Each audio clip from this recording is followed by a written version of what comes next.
Julien Augier, en tant qu'assistant réalisateur et un petit peu consultant esthétique, artistique. Donc déjà, on a une indication sur comment il veut ça, et puis sur place, à chaque fois, on rediscute chaque plan pour voir vraiment si le plan moyen, on le fait en plan moyen, ou finalement, si on passe en plan plus resserré.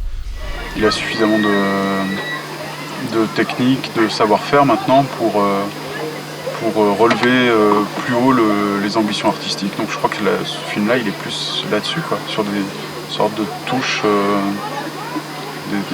d'essayer de recréer un ensemble d'impressions. On mange bien, on dort bien, on rigole bien, on filme bien. Je découvre une région que demande le peuple, quoi. Ouais, c'est clair. C'est royal. Comme ça ou comme ça? Fais voir. Ouais, le plus foncé.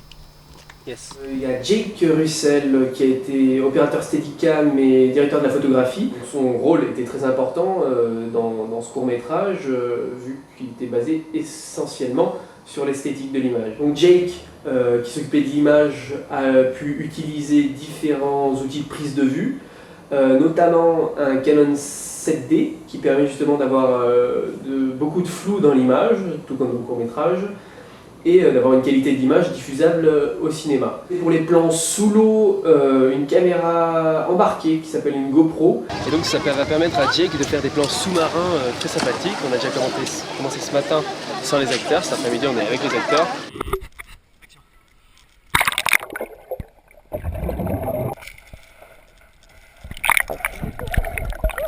Jake a utilisé aussi un outil de stabilisation d'image, donc du coup c'est une sorte de contrepoids qui se fixe sous la caméra pour permettre d'avoir des images beaucoup plus stables qu'elles ne le seraient si on portait la caméra à l'épaule.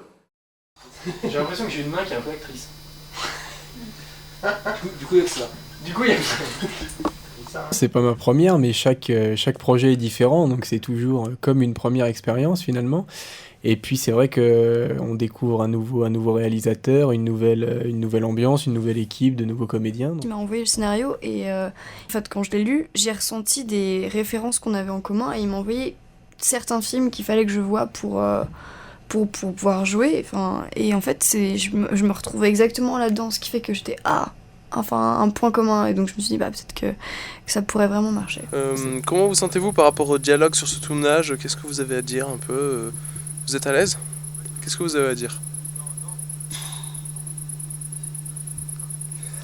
Vas-y, c'est bon, coupé là. Le rôle de la script, qui était celui de Manon Lordez, était de noter tout ce qui se passe sur le tournage. Je note toutes les prises qui sont faites avec les détails pour savoir celles qui seront gardées au montage.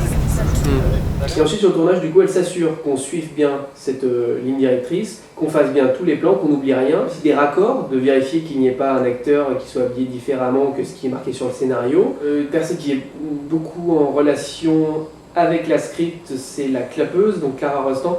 Donc c'est pas trop compliqué, mais ça a tout de même son importance parce qu'il faut s'assurer que le clap soit visible à la caméra, qu'il soit bien éclairé, qu'il ne soit pas flou. Donc finalement, c'est une tâche comme une autre. Irénée avait repéré un peu l'endroit, elle dit on va faire un plan ici où il court. Et du coup on a fait le plan et là il y avait le coucher de soleil et c'était magique. Ralentissez un poil s'il vous plaît. Ouais, on va vers le soleil s'il vous plaît. Il fallait courir comme ça, du coup, en short, tout ça, mais c'est pas que... Et du coup Irénée derrière qui disait ouais courez, ouais, plus vers le soleil, plus à droite. Super, on y va. Génial, c'est très bien ça.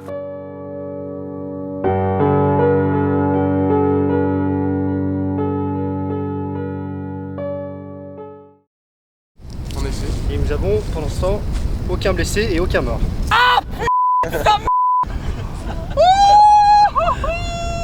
Forcément, on a rencontré quelques difficultés. On a tourné notamment une scène avec Juliette où elle devait dessiner un smiley devant son visage et elle ne tombait jamais bien et finalement le plan a même été supprimé parce qu'on n'a pas réussi. C'est-à-dire que on fait un plan, deux plans, trois plans, on prend 12e, 16e prise et il y a un moment on se dit on va se contenter de ce qu'on a et finalement en montage on se rend compte qu'on ne peut pas exploiter le plan. Également un autre problème, notamment avec la fumée parce que Quand on filme de la fumée, on ne se rend pas compte quand on écrit le scénario, on se dit allez on va mettre de la fumée, et on ne se dit pas que la fumée c'est incontrôlable, surtout quand le soir où on tourne la fumée, il y a du vent. Donc les comédiens sous de l'eau froide, pour une dizaine de prises ça va, mais au bout d'un moment, ils craquent autant physiquement que moralement. Sur certaines prises qu'on a gardées, d'ailleurs, il souffre tellement qu'il ne jouait plus. En fait, il jouait sa propre souffrance tellement il avait froid.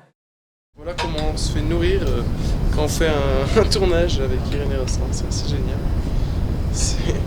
J'aime la famille Rostand. Donc la régie, c'est ce qui s'occupe plutôt de tout ce qui est logistique, donc quand il faut porter du matériel, quand on a coupé des routes, notamment on a eu besoin de renforts régie également pour bloquer la route. Alors voilà toute l'installation, le nombre de voitures. On est tous prêts à placer les panneaux, gros briefing général là. Et voilà, c'est un peu la tension qui monte pour tout le monde, surtout pour monsieur le réalisateur. Indispensable pour tourner ce genre de court-métrage, c'est une maquilleuse. C'était Jacqueline Mattei qui vient d'une école de maquillage à Aix-en-Provence, Sophie Lecomte. Donc elle intervenait plusieurs fois par jour pour faire les retouches maquillage afin de camoufler peut-être des impuretés de peau de chaque comédien. La maquilleuse du coup doit répondre aussi aux attentes du réalisateur. Par exemple, s'il y a une scène où les acteurs doivent être fatigués parce qu'ils sont dans un lieu menaçant, et ben la maquilleuse va s'occuper du coup de renforcer un petit peu des cernes, ce genre de choses. Réveil. Bah, en fait, elle va hop, comme ça. Et donc c'est au moment où elle en fait, et au moment où elle va s'asseoir un petit peu, tu vois, ça c'est délire. N'importe quoi, on est dans un champ, on a pris de la coke ou quoi, tu vois. Une scène épique. Tout à fait. Par contre, si vous voulez bien respecter notre intimité. Merci les paparazzis.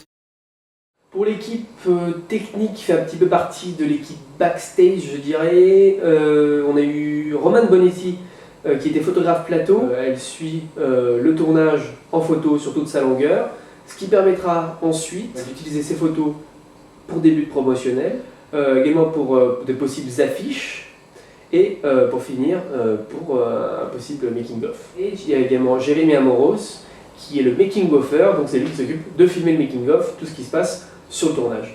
Voilà, j'essaye de capter un peu les vibrations de tout le monde, tout ce qui se passe, les choses loufoques. Donc voilà, on va arriver dans un lieu un peu fantasmagorique. Vous voyez cette très belle forêt de Châteauroux-les-Alpes, dans laquelle on va tourner la scène en forêt. Quelle perspicacité.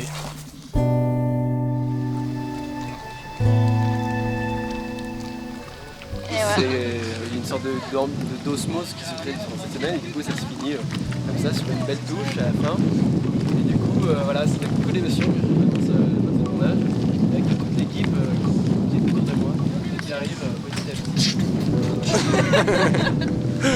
Voilà. Bien fin de tournage. C'était rock'n'roll. Bravo! Bravo! Une fois le tournage terminé, il y a une autre phase du court-métrage qui se met en route, la partie post-production.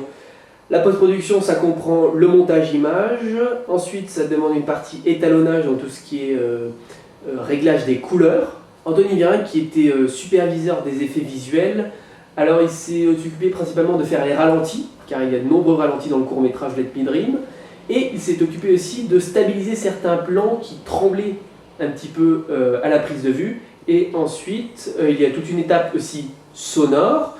Donc une sonorisation ici avec une musique de Clément Pérez.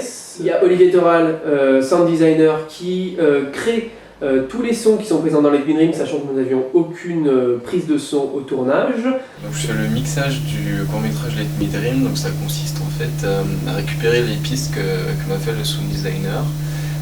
Et du coup, donc moi je vais les ajuster en termes de volume, en termes d'équalisation aussi, pour que en fait on ait un mixage qui soit assez équilibré et qu'il n'y ait pas de saute entre les ambiances et qu'on ait un master qui soit assez, qui a un niveau de sortie assez régulier et qu'il n'y ait pas de saute. Voilà, en gros. Ça a été intéressant parce que du coup il fallait jouer aussi entre l'image et le son, il fallait trouver un équilibre assez intéressant. Donc c'était cool à faire parce que justement il n'y avait pas trop de choses mais il y en avait suffisamment pour souligner les intentions du réalisateur. C'est-à-dire que bon, sachant qu'on doit être à 3-4 dedans, visiblement, pareil, un peu compliqué vu mon gabarit assez impressionnant.